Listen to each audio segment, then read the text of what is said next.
My mother-in-law gave an iPhone 16 Pro Max to all her grandchildren, but left out my daughter because she's not part of the family.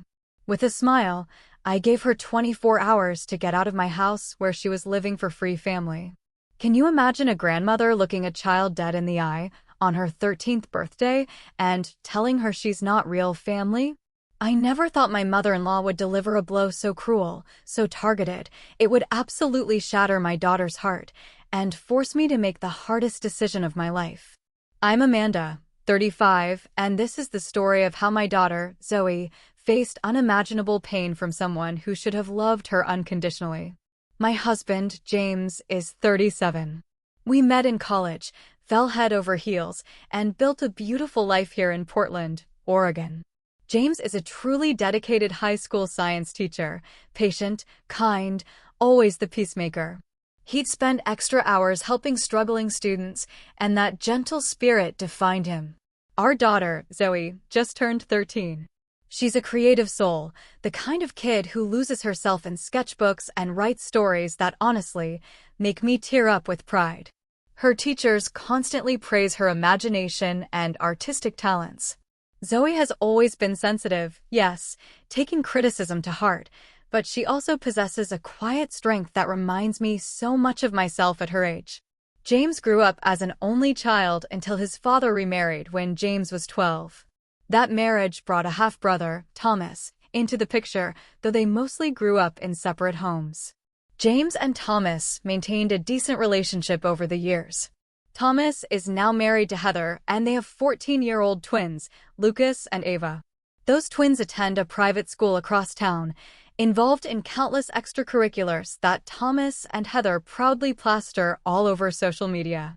3 years ago, James's father passed away from a heart attack, leaving Eleanor, my mother-in-law, a widow. After selling her house to pay off medical debts, she claimed financial difficulties and needed a place to stay. James, being James, immediately offered our home. I had reservations, a nagging feeling in my gut, but I agreed. Family helps family, right? That's what we always said. We renovated our guest room just for her: fresh paint, new curtains, comfortable furniture. We adjusted our routines, our dinner menus, even our weekend plans to accommodate her. Our home is a modest 2-story suburban house, not a mansion by any means, but we've made it comfortable, filled it with love. Within months of Eleanor's arrival, the first warning signs of her blatant favoritism appeared. When Thomas brought the twins over for Sunday dinners, Eleanor would always save special treats for Lucas and Ava. For Zoe, she'd just conveniently forget. She remembered every single detail about the twins' school events, but claimed forgetfulness when Zoe mentioned her upcoming art show or writing competition. These were small things, easily dismissed at first, but they formed a pattern, a quiet hum of exclusion that became increasingly difficult to ignore. Zoe tried so hard to connect with her grandmother. She'd bring her artwork, hoping for praise or just a little acknowledgement.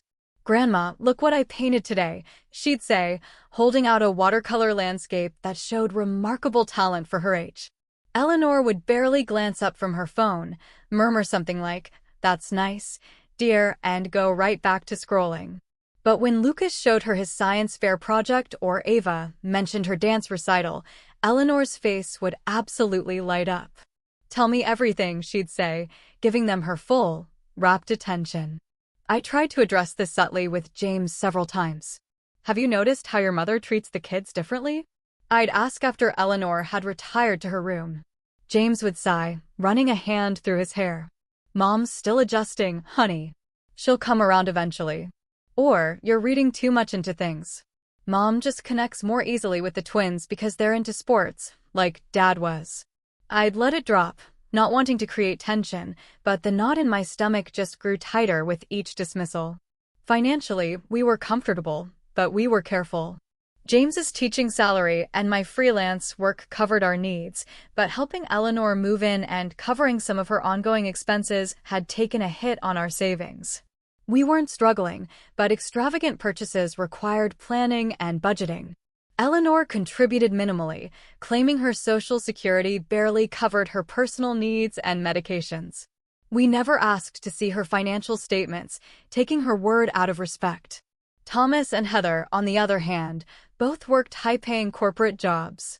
They lived in an exclusive neighborhood, took luxury vacations, and never hesitated to buy the latest gadgets or designer clothes for the twins. I never begrudged them their success, but I often heard Eleanor making comparisons that left Zoe feeling utterly inadequate. "Lucas and Ava are going to Europe this summer," she'd announce at dinner.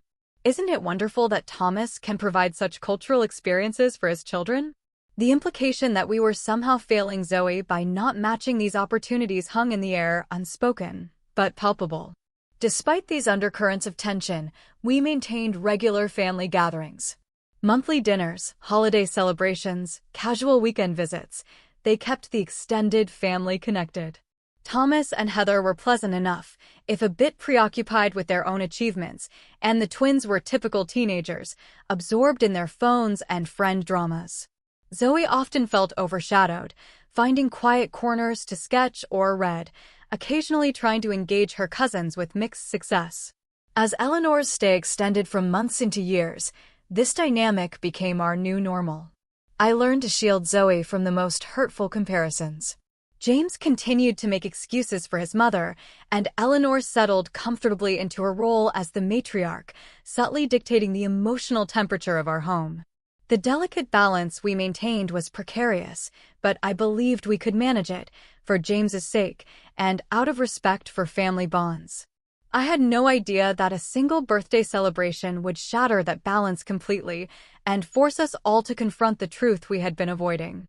By coincidence, Zoe and the twins all had birthdays in the same month. Zoe's fell on the 10th, Lucas and Ava's on the 25th. For years, we'd celebrated separately. But this year, with all three kids turning 13, Eleanor suggested a joint party. "It'll be so much more efficient," she said one evening as we cleared the dinner table.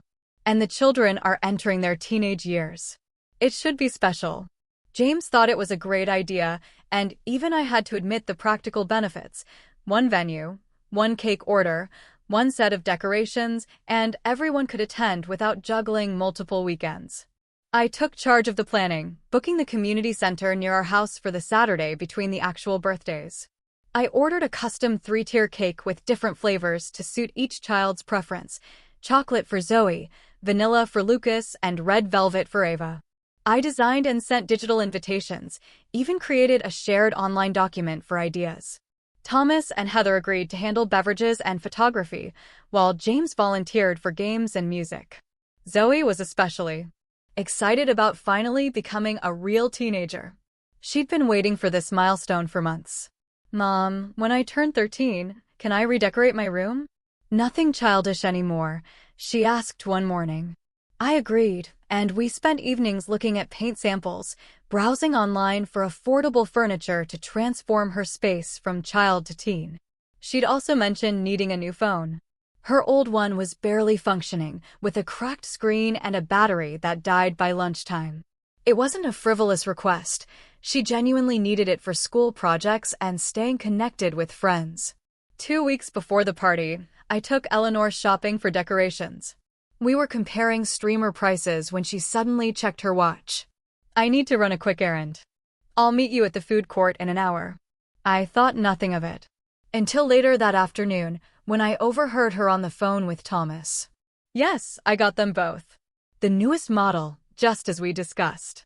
They're going to be so surprised," she said in a hushed tone that immediately piqued my curiosity. When she noticed me in the doorway, she quickly ended the call. "Just finalizing some birthday details with Thomas," she explained with a dismissive wave. That evening at dinner, Zoe shared her birthday wish list. "I'd really love some new art supplies, especially those professional colored pencils," she said. "And maybe some books." "Anne." She hesitated before adding, "I know it's expensive, but my phone is really dying. Even a basic new one would be amazing." She looked hopefully around the table, especially at her grandmother. Eleanor barely glanced up from her plate. "Art supplies. How nice," she said flatly. But minutes later, when James mentioned the twins' birthday, she perked up immediately. "What are Lucas and Ava hoping for this year? Still into those video games?" Or perhaps something more grown-up now that they're turning 13. The enthusiasm in her voice was unmistakable, and I saw Zoe's face fall slightly before she masked her disappointment. James had been working extra summer school sessions specifically to afford good gifts for Zoe. "I want to get her that phone," he told me late one night. "She deserves it, and she really needs it for school." I agreed, though I worried about the expense. We'd been setting aside a little each month, and with the extra summer school money, we could manage it, though it would be a stretch. Around this time, I had coffee with my friend Rachel, who listened patiently as I vented about Eleanor. "It's like she doesn't see Zoe at all," I confided. "Or worse, she sees her, but has decided she's somehow less worthy of attention than the twins." Rachel, who'd gone through similar issues with her own in-laws, suggested I start documenting Eleanor's behavior. "Not to create drama," she clarified, "but to have concrete examples when you talk to James.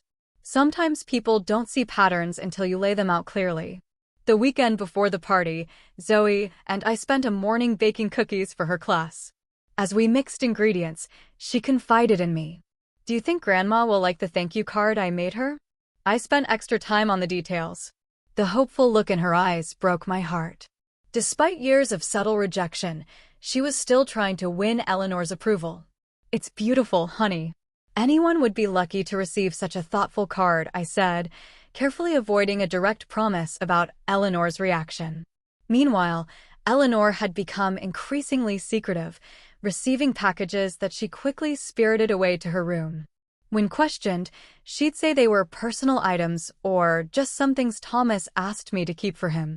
She began taking private phone calls in her room or out on the porch, always ending them abruptly if anyone approached. Her behavior struck me as odd, but with the party planning consuming most of my attention, I didn't press the issue. At dinner the night before the party, Eleanor dominated the conversation with stories about the twins. "Lucas made the varsity soccer team as a freshman. Can you believe it? And Ava's dance instructor says she could try out for that prestigious summer program in New York." On and on she went, barely acknowledging Zoe's quiet mention of her own recent achievement, being selected to display artwork in the school lobby. I noticed Zoe pushing food around her plate. Her appetite diminished, but when I caught her eye, she forced a smile. I wanted to redirect the conversation, to create space for Zoe, but Eleanor steamrolled every attempt. The day before the party was a flurry of activity. James and I took the afternoon off to decorate the community center. Zoe came straight from school to help, carefully arranging the photo display I'd created, showing all 3 children growing up through the years. Eleanor arrived late, carrying several shopping bags that she deposited in a back room without explanation. "Just some last-minute surprises," she said when I inquired. Thomas and Heather dropped by briefly to check the setup, the twins trailing behind them, eyes glued to their phones, except when Eleanor called them over for hugs and exclamations over how tall they'd grown. As we drove home that evening, exhausted but satisfied, Zoe gazed out the window with a dreamy expression. "Tomorrow is going to be the best day ever," she said with such innocent expectation that I reached over and squeezed her hand. If only I had known what Eleanor had planned, perhaps I could have prepared Zoe or prevented the heartbreak that was coming. But in that moment, I shared my daughter's optimism, looking forward to celebrating this milestone with family and friends who loved her. The morning of the party dawned bright and clear, a perfect September Saturday. Zoe was up early, too excited to sleep. She'd carefully selected her outfit the night before, a new teal dress that brought out the blue in her eyes, silver Converse sneakers, and the silver heart necklace James and I had given her on her actual birthday earlier that week. She spent extra time on her hair, trying a new braided style she'd learned from a video tutorial. "How do I look, Mom?" she asked, twirling in front of me. "Absolutely beautiful," I answered truthfully. Every bit the teenager now. We arrived at the community center an hour before guests were due. James immediately began setting up the sound system while Zoe and I put final touches on the decorations. We had transformed the playroom into a festive space with blue, purple, and silver balloons, twinkling fairy lights, and 3 large poster boards displaying photos of each birthday child. A long table held wrapped presents from our immediate family, waiting for the gift opening ceremony. Thomas and Heather arrived with the twins precisely at 2 o'clock. Lucas and Ava were dressed in coordinating outfits that I suspected cost more than our entire party budget. Eleanor fussed over them, immediately straightening Lucas's collar and complimenting Ava's designer shoes. Zoe approached with a shy smile, clearly hoping for similar attention, but Eleanor merely nodded in her direction before turning back to the twins. I saw the hurt flash across Zoe's face before she composed herself and went to greet her cousins.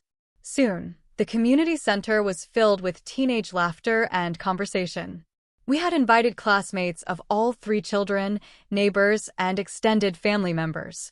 There was a photo booth with silly props, a karaoke station, and several game areas. Zoe flitted between friend clusters, her initial nervousness giving way to genuine enjoyment. I caught James's eye across the room, and we shared a smile of relief. Despite the underlying tension with Eleanor, the party was going well. The food table offered a variety of teen-friendly options: mini sliders, a build-your-own nacho bar, fruit skewers, and an assortment of finger desserts. Eleanor had insisted on bringing her famous deviled eggs, though I knew none of the kids would touch them. Sure enough, the eggs remained untouched while the other foods disappeared rapidly. At 4:30, it was time for the cake ceremony. The 3-tier creation was wheeled out, 13 candles on each level, glowing warmly. The crowd gathered, phones raised to capture the moment. Zoe, Lucas, and Ava stood side by side behind the cake, Zoe in the middle, since it was her actual birthday closest to the party date.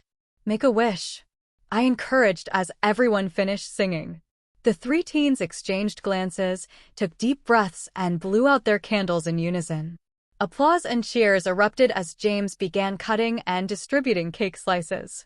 After cake came the moment many had been waiting for: opening presents.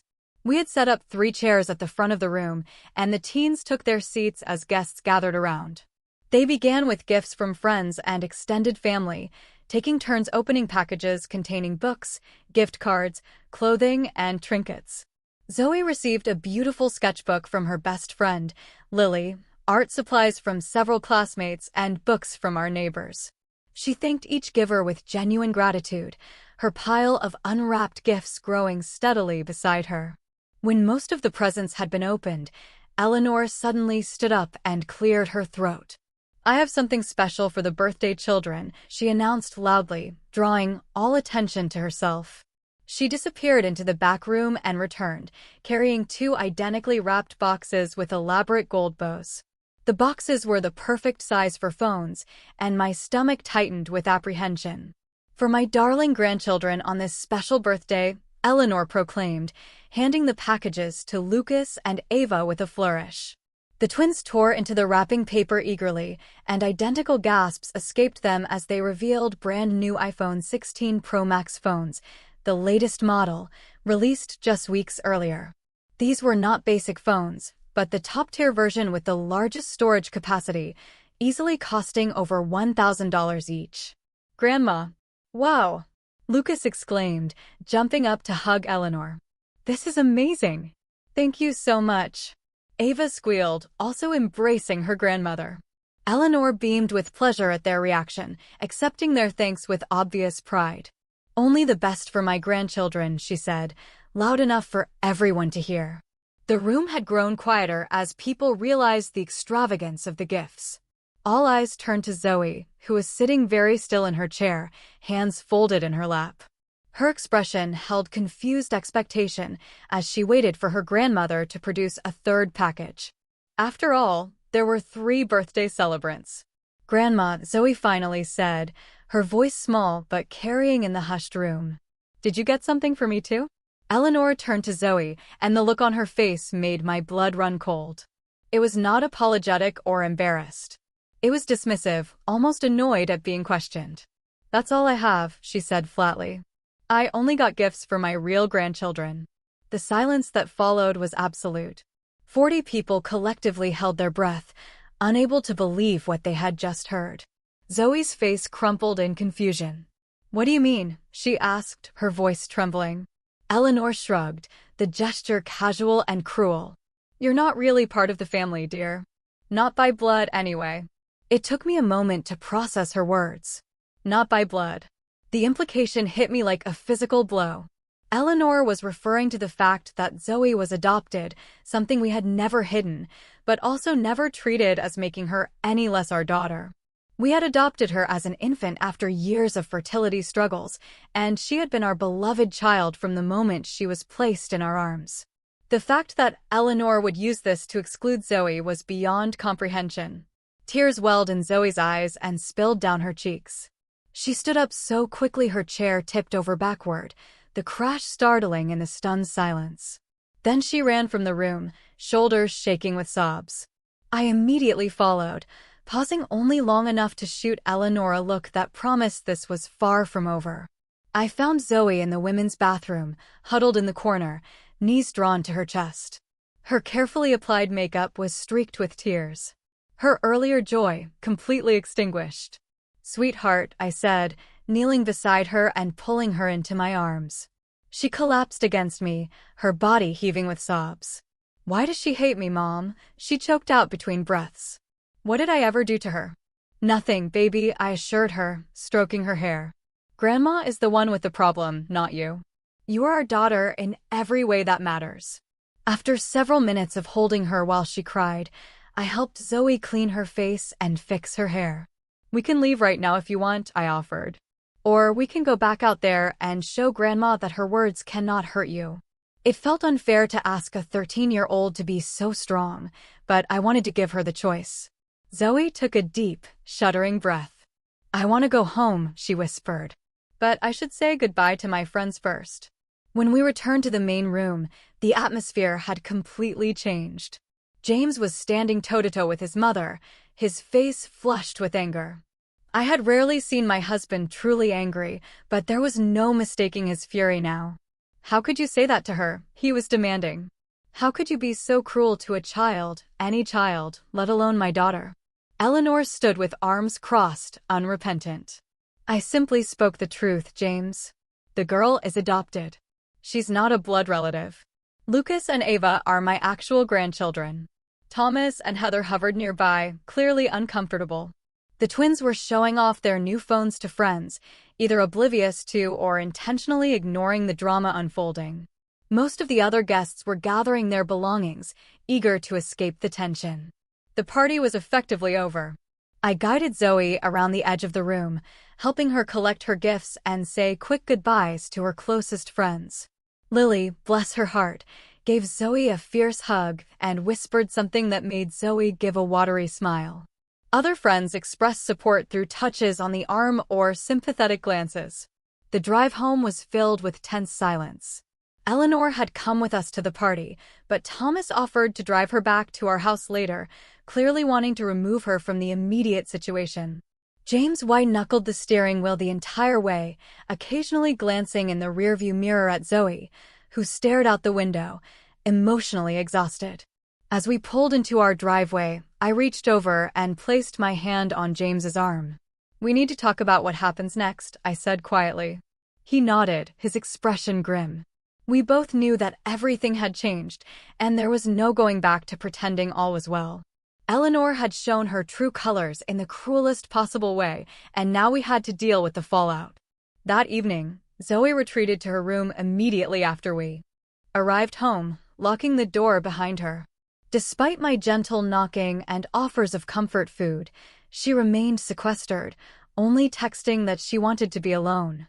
I respected her need for space, while keeping an ear out for any sounds of distress. James and I withdrew to our bedroom for a heated discussion about his mother. "I cannot believe she would say something so heartless," I said, pacing the floor while James sat on the edge of our bed, head in his hands. "Actually, I can believe it. The signs have been there all along, but this was beyond anything I could have imagined." "She's getting older," James said weakly. "Maybe she didn't mean it the way it sounded." I stopped pacing and stared at him incredulously. "Are you serious right now? I only got gifts for my real grandchildren. You're not really part of the family." "How exactly was she not meaning that the way it sounded, James? Please enlighten me." He sighed deeply, shoulders slumping. I know it was inexcusable. She's my mother, Amanda. I've never seen her act like this before. Really? Never. I challenged him. What about last Christmas, when she gave the twins those expensive gaming systems and got Zoe a $5 journal from the dollar store? Or when she drove 2 hours to watch Lucas's baseball tournament, but claimed she was too tired to attend Zoe's art show that was 10 minutes away? Or how about all the times she's forgotten Zoe's food preferences, but remembers the twins' favorite snacks in detail? This has been happening for years, James. The only difference is that today, she said the quiet part out loud. James was silent for a long moment, processing my words. I guess I didn't want to see it, he finally admitted. It was easier to make excuses than to admit my mother could be so prejudiced. Around 11 o'clock, I heard soft crying from Zoe's room and knocked gently. "Sweetheart, can I come in?" After a moment, the lock clicked, and I entered to find her curled up on her bed, clutching the stuffed rabbit she'd long ago claimed was too babyish, but never quite got rid of. I sat beside her and stroked her hair, waiting for her to speak. "Why doesn't Grandma love me, Mom?" she finally asked, the question piercing my heart. "Is it because I'm not really yours?" "Listen to me," I said firmly, tilting her chin up to meet my eyes. "You are really ours, in every way that matters. Biology does not make a family, love does. Grandma is wrong. Completely wrong. Her inability to see that says everything about her and nothing about you." Zoe nodded, but I could tell my words, though appreciated, could not fully heal the wound Eleanor had inflicted. We talked until she fell asleep, exhausted from the emotional day. I tucked the blanket around her and kissed her forehead before quietly leaving the room. The next morning, Eleanor acted as if nothing unusual had happened. She came downstairs for breakfast, complained that the coffee was too strong, and asked what was planned for the day, as if the previous day's party had been a complete success. James and I exchanged glances over our mugs, silently communicating that a confrontation was inevitable. "Mom," James began, setting down his coffee. "We need to talk about what you said to Zoe yesterday." Eleanor waved her hand dismissively. "Is she still upset about that? Children are so sensitive these days. In my time, we learned to toughen up." "You told my daughter she was not part of the family," James said, his voice low but intense. "You deliberately excluded her while lavishing expensive gifts on her cousins. How exactly should she have toughened up about that?" Eleanor sighed dramatically. "I'm sorry if feelings were hurt. That was not my intention. But facts are facts, James. The girl is adopted. Lucas and Ava are my blood relatives." "Her name is Zoe," I interjected, unable to contain myself. "Not the girl. Zoe. And she has been our daughter since she was 3 days old." Eleanor pursed her lips, but said nothing further, and the conversation ended in a stalemate when Zoe came downstairs, eyes puffy from crying. Eleanor barely acknowledged her, busying herself with the newspaper, while Zoe silently ate a small bowl of cereal. Later that day, while doing laundry, I found a receipt in the pocket of Eleanor's slacks.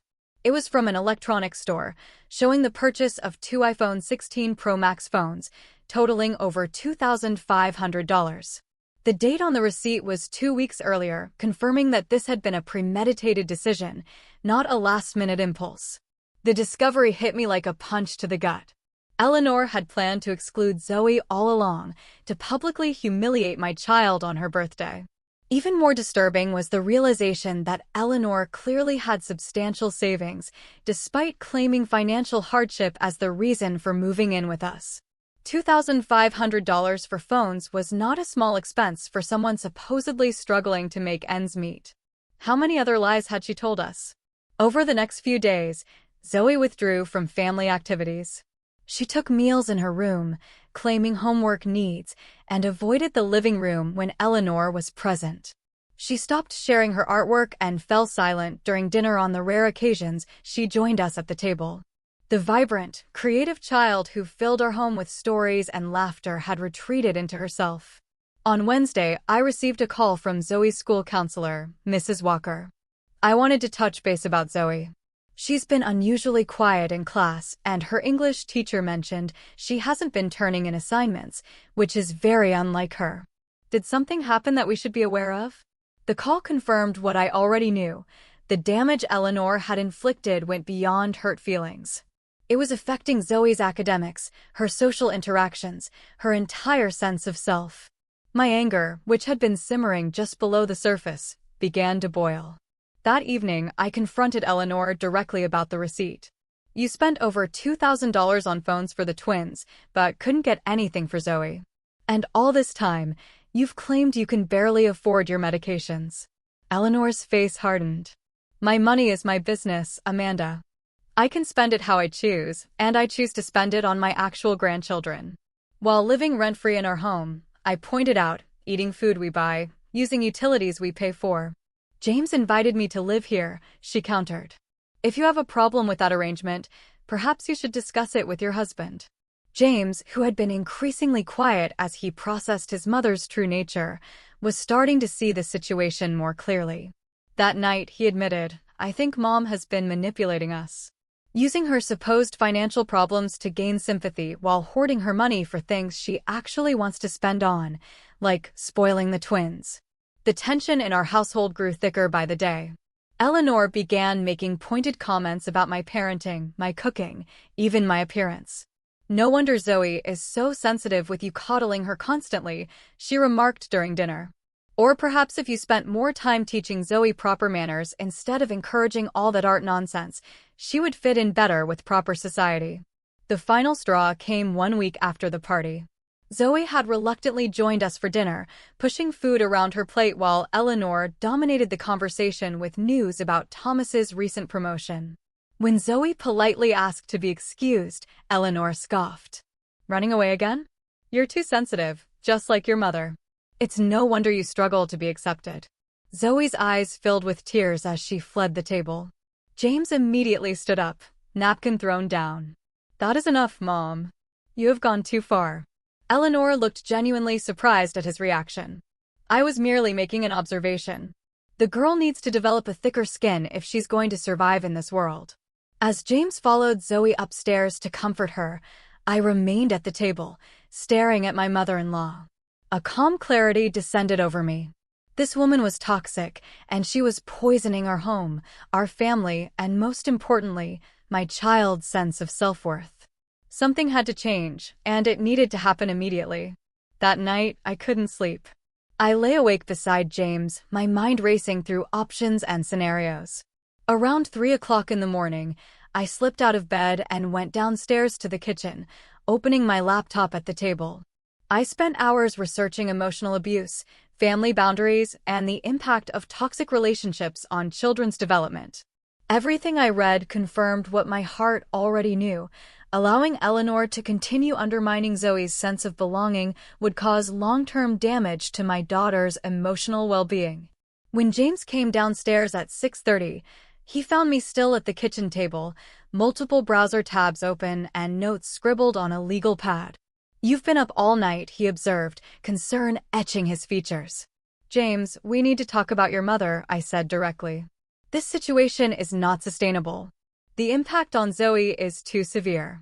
He nodded slowly, pouring himself coffee before joining me at the table. I know. I've been thinking about it too. What she said at the party, and then again last night, it's inexcusable. It's more than that, I pointed out. This is a pattern of behavior that has been escalating for years. The party incident was just the most public and blatant example. If we don't act now, Zoe will internalize the message that she is somehow less worthy of love and belonging because she is adopted. James closed his eyes briefly, pain crossing his face. What do you suggest we do? Your mother needs to leave our home, I said firmly. I know she's your mother, and I know this is difficult, but our primary responsibility is to our daughter. To my relief, James did not argue. You're right, he admitted. I've been torn between loyalty to my mother and protecting Zoe. But seeing how much this is hurting our daughter, there's really no choice. Zoe has to come first. We spent the next hour outlining a plan.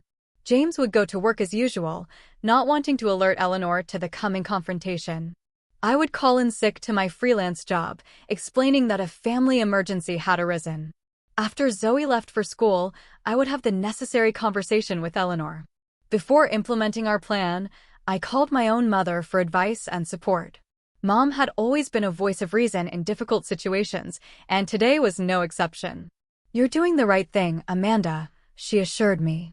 "No child should feel unwelcome in their own home, especially by a grandparent who should be a source of unconditional love. Be firm but calm. This is about Zoe's well-being, not about punishing Eleanor, though God knows the woman deserves it." After ending the call, I waited until Eleanor left for her weekly grocery shopping trip. The temporary reprieve from her presence allowed me to gather my thoughts and prepare mentally for the confrontation ahead.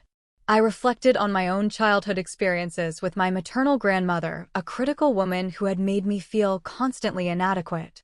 I had vowed never to let Zoe experience that kind of emotional manipulation. Yet, here we were, with history repeating itself in my own home. At 11 o'clock, Eleanor returned with several shopping bags. I helped her unload groceries, making casual conversation about the weather and local news. Once everything was put away, I suggested we sit down with coffee. "There's something important we need to discuss," I said, keeping my tone neutral. Eleanor followed me to the kitchen table, an expression of mild curiosity on her face. I placed a mug of coffee in front of her, exactly as she liked it, with 1 sugar and a splash of cream. I took a seat across from her, hands wrapped around my own mug to stop them from shaking. "Eleanor," I began calmly, "I want to talk about what happened at the birthday party and the comments you've been making to Zoe." She rolled her eyes slightly. "Are we still on that?" "I thought we had moved past it." "No, we have not moved past it," I said firmly. "What you said deeply hurt Zoe. Telling her she's not part of the family because she's adopted was cruel and untrue." "I merely stated a fact," Eleanor replied, sipping her coffee. "The girl is not biologically related to me. Lucas and Ava are. It's a simple matter of genetics. Zoe is our daughter in every way that matters," I countered. "Family is about love and commitment, not just DNA. And even if you privately held that outdated view, to announce it publicly at her birthday party while giving expensive gifts to her cousins was deliberately hurtful." Eleanor's expression hardened. "Children today are coddled too much. In my day, we learned to accept reality without all this emotional hand-holding." "This is not about coddling," I said, my voice still controlled despite my rising anger. "This is about basic respect and kindness, which you have consistently failed to show Zoe. Perhaps if you had raised her differently, she would not be so sensitive," Eleanor sniffed. "Though I suppose given her unknown background, certain tendencies are to be expected." I took a deep breath, counting silently to 5 before responding. "What exactly do you mean by that?" Eleanor leaned forward, apparently pleased to have provoked a reaction. "Let's be honest, Amanda. I never thought James should have married you to begin with. You come from a completely different social background than our family, and then to adopt a child of unknown origin instead of continuing to try for a biological child, well, it was not what I would have advised." The mask had finally dropped completely. I stared at her momentarily, speechless at the naked prejudice in her words. Unknown origin. Zoe's adoption was fully documented and legal. "Those other children have proper breeding," Eleanor continued, warming to her topic now that she had an audience. "Good stock on both sides. Thomas married appropriately, and their children reflect that good judgment." It was as if a fog had lifted, revealing the full extent of Eleanor's classist, prejudiced worldview. All the subtle digs, the coincidental oversights, the lavish praise for the twins contrasted with criticism for Zoe suddenly made perfect sense. This was not just about adoption, but about Eleanor's perception of social class and appropriate family connections. "Your granddaughter is a kind, creative, intelligent person," I said, my voice now steely with controlled anger. "The fact that you cannot see her value because you are fixated on some outdated notion of breeding says everything about your character and nothing about hers." Eleanor's mouth tightened into a thin line. "I see James has failed to teach you proper respect for your elders. But then, given your background, perhaps that is to be expected." "My background?" I repeated. "You mean my father being a firefighter and my mother a nurse? The people who taught me that character matters more than social status? Who raised me to judge people by their actions, not their pedigree?" "Precisely," Eleanor sniffed. "Perfectly respectable, I'm sure, but hardly the sort of family James was raised to associate with. And now you are raising Zoe with the same common values. I took a moment to gather myself, recognizing that Eleanor was trying to provoke an emotional outburst that would allow her to dismiss my concerns. Eleanor, I said, finally, I am going to ask you directly. Will you apologize to Zoe for what you said at the party and commit to treating her with the same respect and affection you show Lucas and Ava? Eleanor's response was immediate and unapologetic. I have nothing to apologize for. The truth may be uncomfortable, but that does not make it any less true. The girl is not my blood relative, and I am under no obligation to pretend otherwise. I nodded slowly, having received the answer I expected, but still hoped against. I took a deep breath, steeling myself for what came next. In that case, I need you to pack your things and leave our home. You have 24 hours. Eleanor's eyes widened in genuine shock. Excuse me? You have 24 hours to pack your belongings and find other accommodations, I repeated, my voice calm but firm. This is not negotiable. This is James's house, too, she sputtered. You cannot make this decision alone. James and I have already discussed this, I informed her. He agrees that your presence is harmful to Zoe and that you need to leave. This is absurd. Where am I supposed to go on such short notice? You have options, I said. Thomas has a guest room. Or you could use some of that money you spent on iPhones to get a hotel until you find an apartment. The choice is yours. But either way, you will not be living here after tomorrow morning. Eleanor's face flushed with anger. You cannot throw me out. I am an elderly woman. You are a 67-year-old woman in excellent health who has been taking advantage of our hospitality while secretly hoarding money and emotionally abusing our daughter, I corrected her. And yes, I absolutely can ask you to leave my home under those circumstances. Eleanor stood up abruptly. James will hear about this, she threatened, reaching for her phone. Yes, he will, I agreed calmly. In fact, he is expecting your call. Eleanor immediately called James at school, her voice carrying through the kitchen as she gave her version of events. Your wife has lost her mind, threatening to throw me out on the street. After everything I have done for this family. I continued calmly sipping my coffee, mentally preparing for the next phase of the confrontation. 20 minutes later, James walked through the front door, having left school early to address the situation. Eleanor rushed to him, relief evident on her face. Thank goodness you're here, she said. Amanda has been making ridiculous demands and threats. She seems to think she can evict me from your home with just 24 hours' notice. James looked from his mother to me, his expression serious. Let's all sit down and talk this through, he suggested, leading us to the living room. Once seated, he turned to Eleanor. Mom, Amanda told me about your conversation. Is it true that you said Zoe is not really family because she's adopted? I merely stated the obvious, Eleanor defended. The girl is not my biological grandchild. I cannot be expected to feel the same connection to her as I do to Lucas and Ava. And did you also say that Amanda comes from the wrong social background and that Zoe has unknown origins and lacks proper breeding? James continued, his voice hardening. Eleanor hesitated, perhaps realizing how her words sounded when repeated back to her. I might have expressed some concerns about maintaining certain family standards, she hedged. Every grandmother wants the best for her family line. James shook his head slowly. The best for our family would be having a grandmother who loves all her grandchildren equally and doesn't rank their worth based on biology or perceived social status. Eleanor's eyes filled with strategic tears. You're taking everything out of context, she whimpered. I'm an old woman who occasionally speaks too directly. Surely you wouldn't throw your own mother out over a misunderstanding. This is not a misunderstanding, James said firmly. This is a pattern of behavior that has been hurting Zoe for years. As her father, it is my job to protect her, even if that means making difficult decisions about family relationships. Seeing that her manipulation was not working on James, Eleanor switched tactics and called Thomas, presenting herself as the victim of an unreasonable daughter-in-law. Within an hour, Thomas and Heather had arrived to mediate the situation, and our living room became the setting for a tense family summit. Let me get this straight, Thomas said after hearing both sides. You're kicking Mom out because she bought phones for my kids, but not for Zoe? No, I clarified.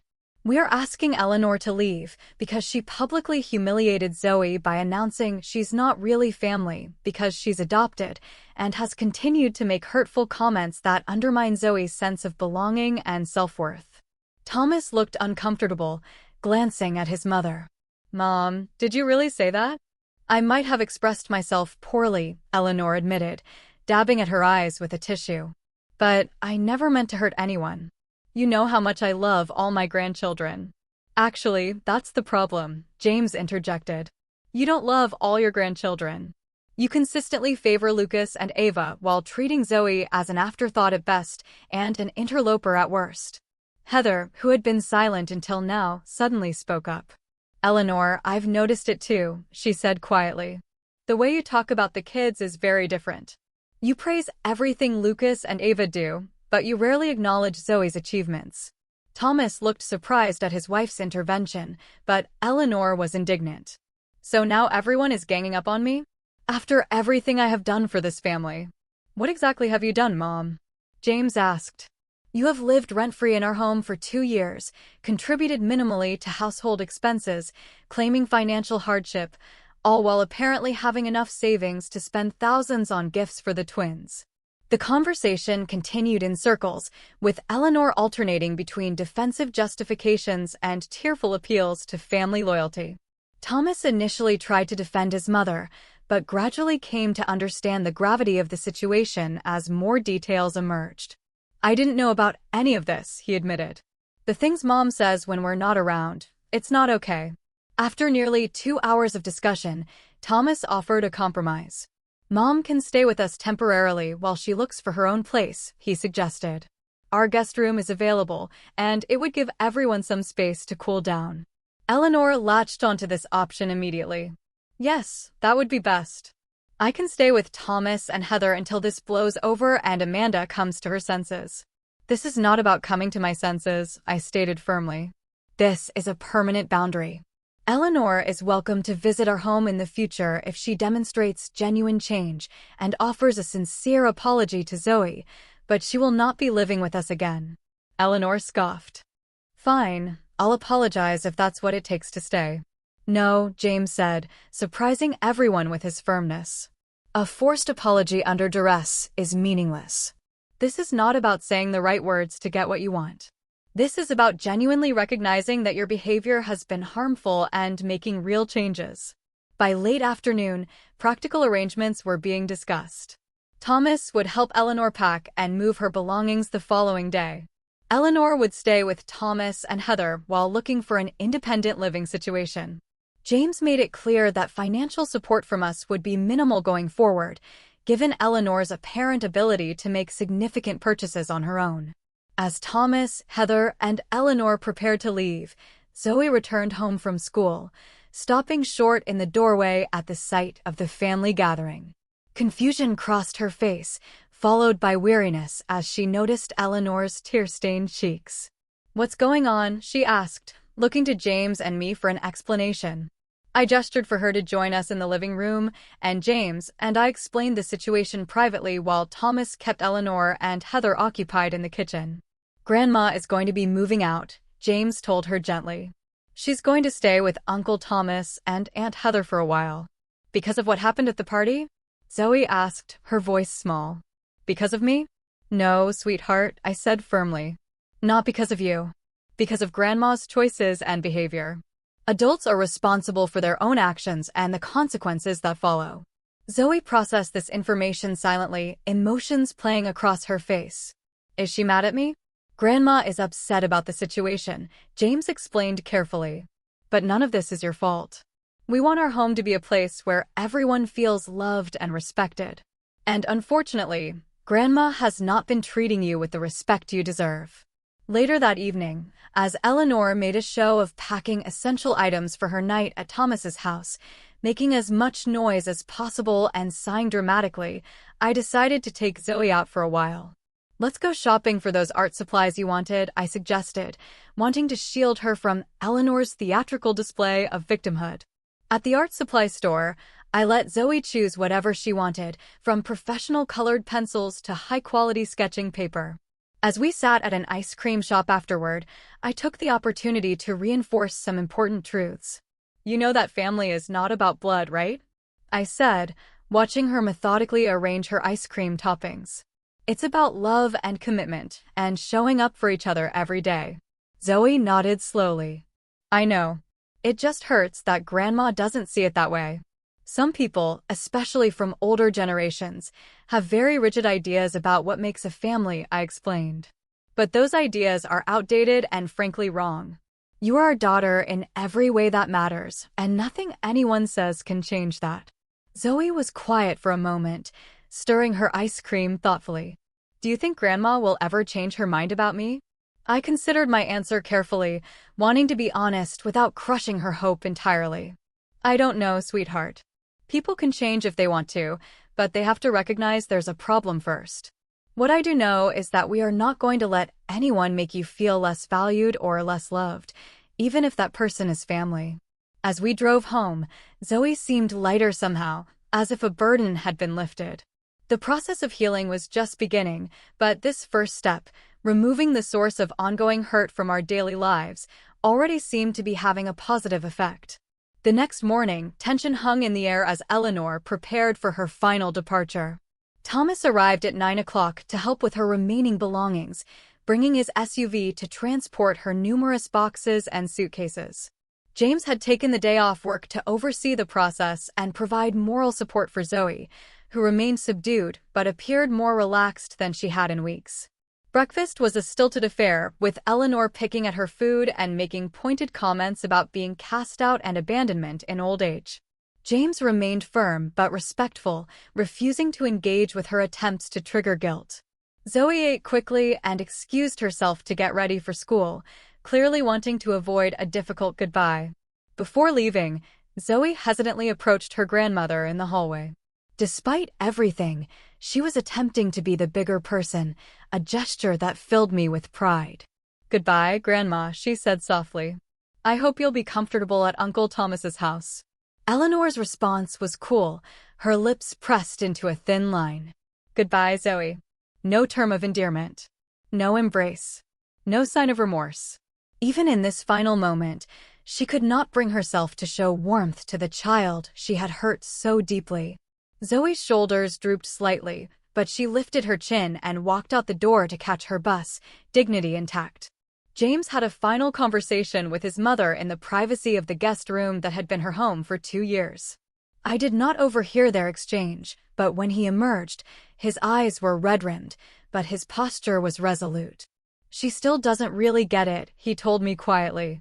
She sees herself as the victim in all this, but I made it clear that our priority has to be Zoe, and that any future relationship depends on her ability to respect our daughter. At 11 o'clock, Thomas closed the trunk of his SUV on the last of Eleanor's possessions. There were awkward handshakes and stiff hugs, promises to talk soon that everyone knew would be difficult to fulfill, at least initially. And then Eleanor was in the passenger seat, face set in an expression of martyred suffering, and Thomas was driving away, the car disappearing around the corner of our street. James, standing beside me on the porch, let out a long breath. I never imagined it would come to this, he admitted, having to choose between my mother and my daughter. I squeezed his hand. You didn't choose between them. Your mother forced that choice through her own actions. You simply protected Zoe, which is exactly what a good father should do. As we returned inside, the house felt different immediately. It was as if a heaviness had lifted, an invisible cloud of tension dissipating now that its source had departed. I realized how much energy we had all been expending navigating around Eleanor's moods and prejudices. How careful we had become in our own home to avoid triggering her disapproval. That evening, we had our first dinner as just the 3 of us in 2 years. No one commented on the empty chair, but conversation flowed more easily. Laughter returned to our table, and Zoe volunteered information about her day without being prompted, a small but significant change. After dinner, James sat with Zoe on the couch, his arm around her shoulders. I owe you an apology, he said seriously. I should have recognized what was happening sooner. I should have protected you better. Zoe leaned against him. It's okay, Dad. Grandma is your mom. It's complicated. Being complicated doesn't excuse hurting someone you love, James replied. I want you to know that you are the most important person in the world to your mom and me. We chose you. We wanted you. And nothing, absolutely nothing, makes you any less our daughter than if you had grown in your mom's belly. That weekend, we made a point of doing something special together as a family. We drove to the coast, spent the day building sandcastles and collecting shells, and had dinner at a small seafood restaurant overlooking the ocean. It was nothing extravagant, but it was a deliberate investment in reconnecting, in rebuilding the sense of security and belonging that had been damaged. Over the following weeks, we learned that Eleanor had moved into Thomas and Heather's guest room, a situation that was already causing some strain. Thomas called James occasionally, sometimes to vent about their mother's difficult behavior, sometimes to report small improvements in her attitude. Heather had apparently had several frank conversations with Eleanor about her treatment of Zoe, which Eleanor received with varying degrees of defensiveness. For our part, we maintained limited contact with clear boundaries. James would speak to his mother on the phone once a week, keeping conversations brief and steering away from contentious topics. Zoe was not asked to participate in these calls, though the door was left open for her to do so if she ever wanted to. I spoke to Eleanor only when absolutely necessary, maintaining civil but distant relations. We began family therapy sessions to help process the experience, particularly for Zoe. Our therapist, Dr. Martinez, helped us understand the dynamics that had allowed the situation to develop and provided tools for healing. What happened was a form of emotional abuse, she explained in one session. It's important to name it as such, not to demonize Eleanor, but to validate Zoe's experience and ensure it is addressed properly. Zoe's recovery was gradual but steady. The school counselor reported improvement in her engagement with classes and peers. She began sharing her artwork again, her creativity flowing more freely now that she was not constantly bracing for criticism or dismissal. Small signs of her returning confidence appeared, speaking up more at dinner, inviting friends over, suggesting family activities. About a month after Eleanor's departure, we repainted Zoe's room, transforming it from the pale yellow of her childhood to a cool teal that reflected her emerging teenage aesthetic. It was a symbolic fresh start, a reclaiming of space, both physical and emotional. 6 months later, Zoe's art teacher selected her painting for the district-wide student exhibition. The piece, a striking watercolor depicting a young girl standing at a crossroads with paths stretching toward different horizons, showed remarkable technical skill and emotional depth for a 13-year-old. The artist's statement accompanying it read, "Sometimes we have to choose which path to take in life. The hardest choices often lead to the most beautiful destinations." Eleanor did not attend the exhibition, though Thomas, Heather, and the twins did, making an effort to support Zoe in a way they had not before. Perhaps seeing their grandmother's behavior through new eyes had shifted something in their understanding as well. The twins were surprisingly engaged, asking Zoe questions about her techniques and inspiration. Small steps toward a different kind of cousin relationship, one not defined by Eleanor's influence. As I watched Zoe confidently explaining her artwork to attendees, her face animated with passion for her creation, I reflected on the difficult journey we had navigated. The pain had been real, the confrontations uncomfortable, the family bond strained.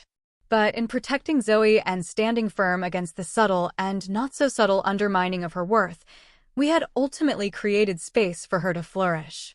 "I know my worth now," Zoe told me one evening as we looked through her sketchbook together. "I know that family is about who loves you, not whose DNA you share." The wisdom in her young voice brought tears to my eyes. Through all the hurt, she had emerged with a stronger sense of self and a deeper understanding of what truly matters in relationships. Eleanor's rejection, painful as it was, had ultimately led to powerful lessons about standing up for oneself and recognizing toxic behavior, even when it comes from family. Our story does not have a neat fairy tale ending. Eleanor has not had a dramatic change of heart or suddenly recognized the error of her ways. Family gatherings remain complicated. Relationships are still being rebuilt and redefined. But our home is now a sanctuary again, a place of acceptance and love where Zoe can grow into herself without constantly seeking approval from someone incapable of giving it freely. The journey taught us all that protecting our children sometimes means making painful choices, setting difficult boundaries, and weathering the disapproval of others.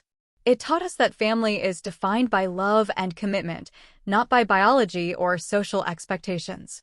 Most importantly, it taught Zoe that she is worthy of respect and belonging exactly as she is. Have you ever had to stand up to a family member, even a parent, to protect someone you love? Tell me your story in the comments below.